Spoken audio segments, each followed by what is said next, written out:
Assalamualaikum warahmatullahi wabarakatuh. Perkenalkan, nama saya Vira Adera. Saya dari Prodi Administrasi Pabrik. Pada kesempatan kali ini saya akan menjelaskan materi tentang sistem ekonomi Indonesia. Nah, pengertian dari sistem.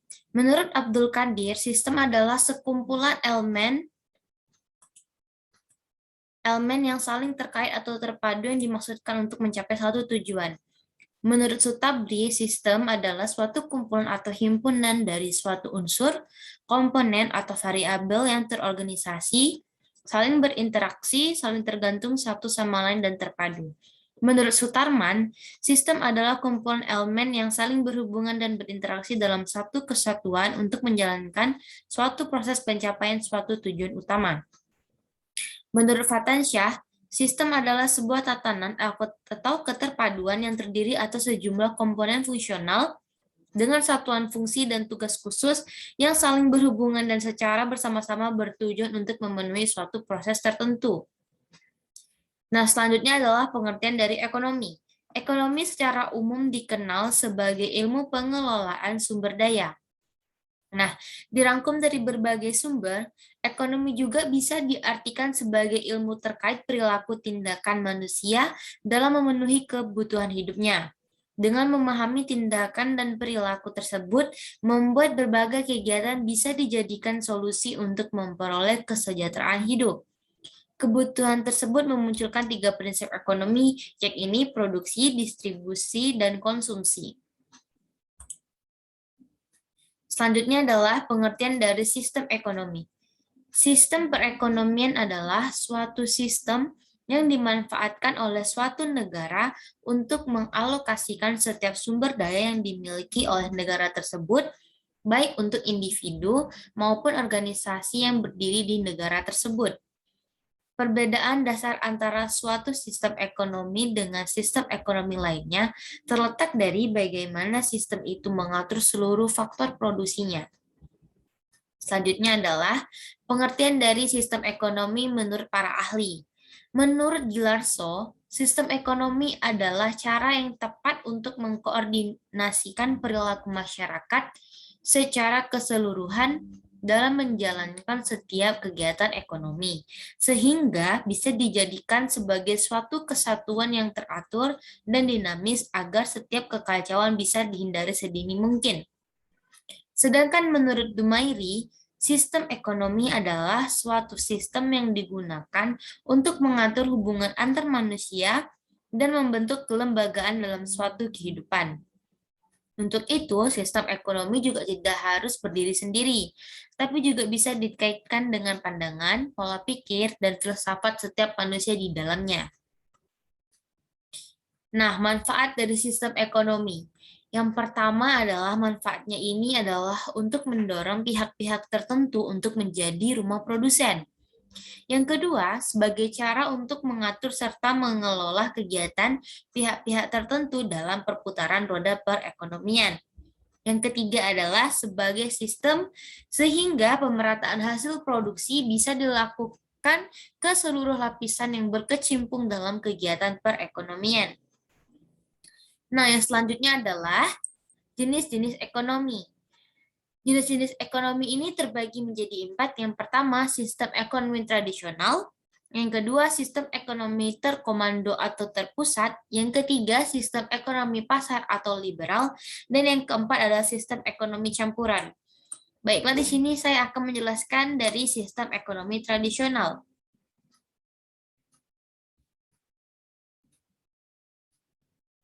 Sistem ekonomi tradisional merupakan sistem yang berlandaskan suatu budaya serta adat istiadat yang ada di masyarakat. Biasanya, sistem ekonomi tradisional bergantung kepada sumber daya alam.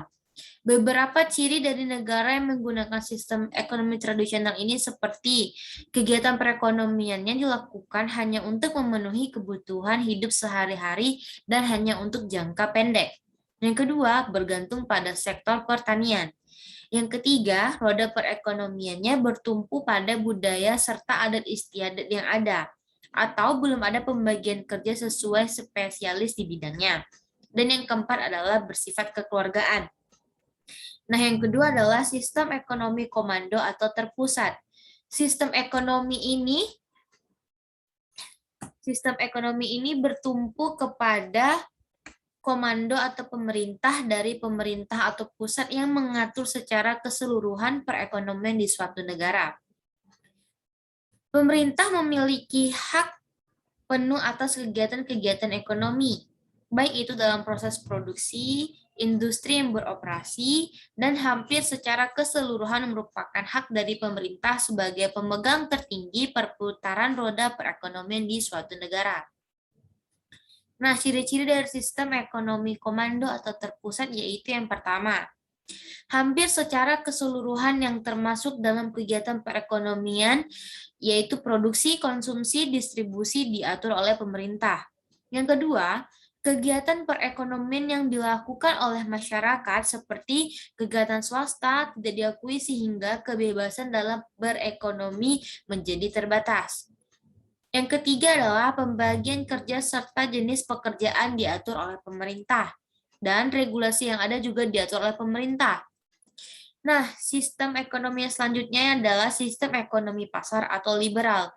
Nah, dalam sistem ekonomi pasar atau liberal ini, masyarakat diberi kebebasan untuk menciptakan kegiatan perekonomian tanpa adanya campur tangan oleh pemerintah. Ciri-ciri dari sistem ekonomi pasar atau liberal seperti yang pertama, pihak swasta dapat mengatur sumber daya ekonomi secara bebas. Yang kedua, terdapat pembagian status antara masyarakat sebagai pekerja dan masyarakat sebagai pemilik modal. Yang ketiga adalah terdapat persaingan usaha yang ketat. Yang keempat, tidak ada campur tangan pemerintah. Pemilik modal dapat mengatur secara bebas kegiatan produksi yang dilakukan. Selanjutnya adalah sistem ekonomi yang keempat, yaitu sistem ekonomi campuran. Sistem ekonomi campuran terdapat gabungan dari sistem ekonomi komando dan pasar. Dalam sistem ekonomi campuran terdapat interaksi terjadi antara pemerintah dan pihak swasta atau masyarakat yang menciptakan kegiatan perekonomian. Pada sistem ekonomi campuran, pemerintah berperan sebagai pengawas yang mengendalikan kegiatan perekonomian. Sedangkan swasta sebagai pihak yang memiliki kebebasan dalam menentukan kegiatan perekonomian yang ingin dilakukan. Ciri-ciri dari sistem ekonomi campuran yaitu yang pertama,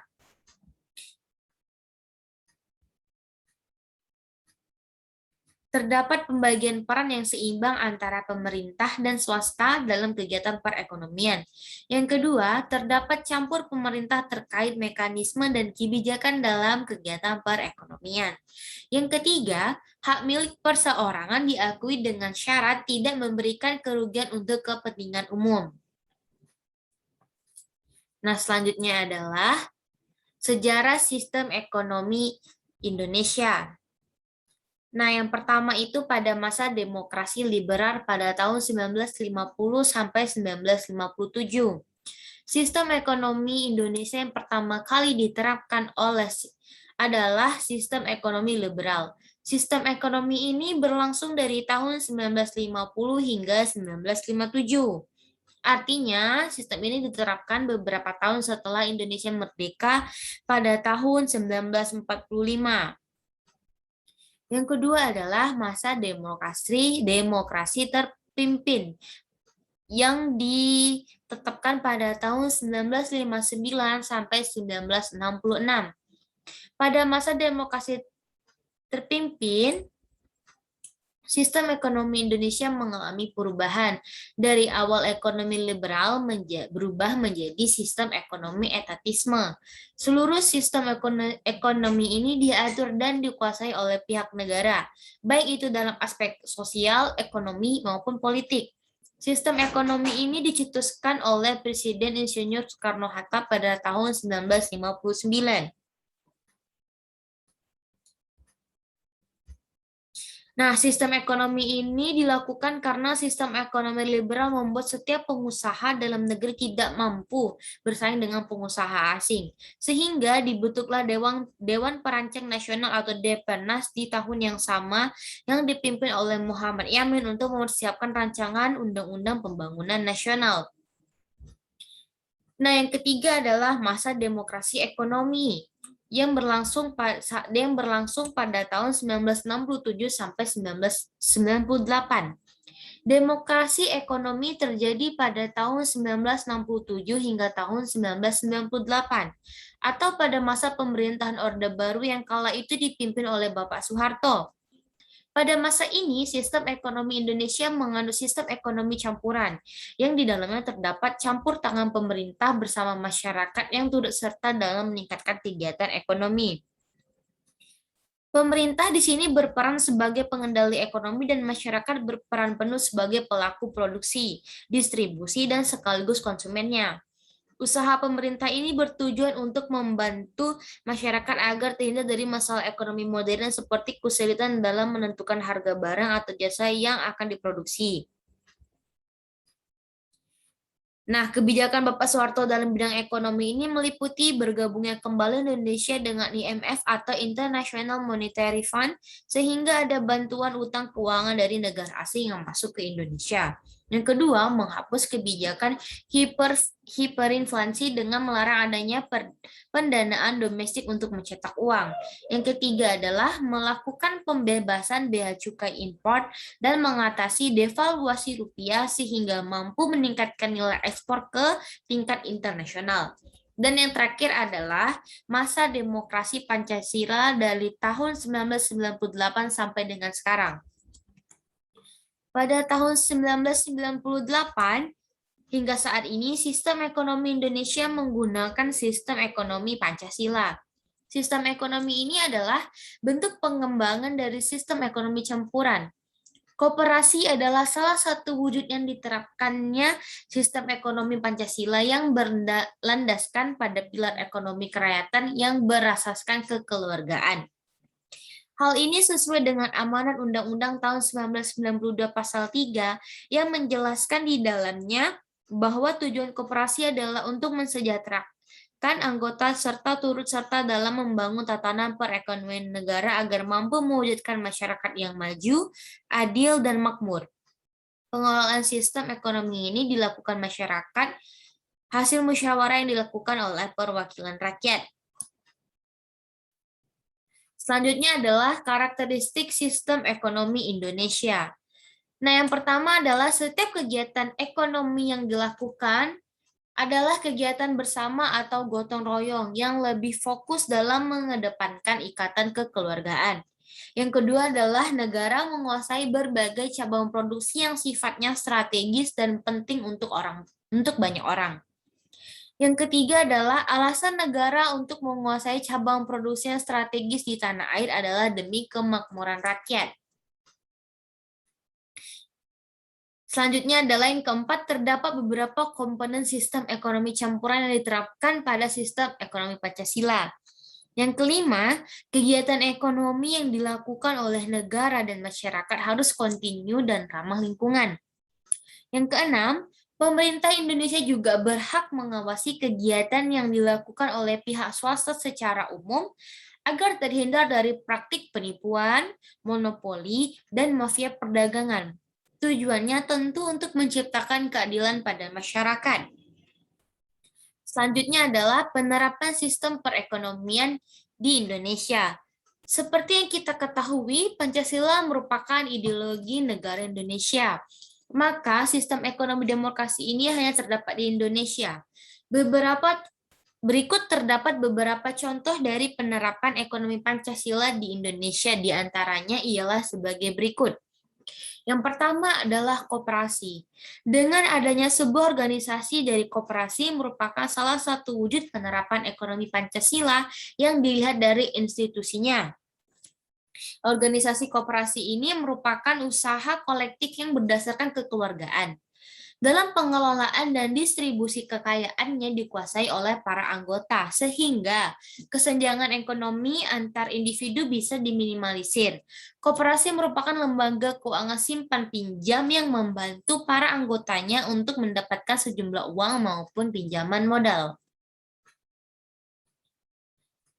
Penerapan yang selanjutnya adalah BUMN. Dengan adanya BUMN atau Badan Usaha Milik Negara menunjukkan eksistensi peran negara dalam mengelola perekonomian di berbagai bidang. dalam sebagian BUMN merupakan hasil dari nasionalisasi perusahaan Belanda setelah proklamasi. Namun, apabila BUMN mengalami privatisasi, maka bisa dilihat sebagai indikasi berkurangnya peran negara dalam pengelolaan perekonomian negara. Nah, berikut adalah 7 contoh BUMN terbesar di Indonesia. Yang pertama adalah PT Perusahaan Listrik Negara atau PT PLN. Yang kedua, PT Bank Rakyat Indonesia atau BRI. Yang ketiga, PT Bank Mandiri. Yang keempat, PT Pertamina. Yang kelima, PT Bank Negara Indonesia atau PT BNI. Yang keenam adalah Bank Tabungan Negara. Yang ketujuh adalah PT Telkom Indonesia. Selanjutnya adalah serikat buruh. Di dalam serikat buruh ini adalah sebuah bentuk gerakan kolektif kelas pekerja. Namun, dari keberadaan serikat buruh ini memiliki tujuan untuk mengantisipasi atau juga meminimalisir terjadinya eksploitasi sumber daya manusia.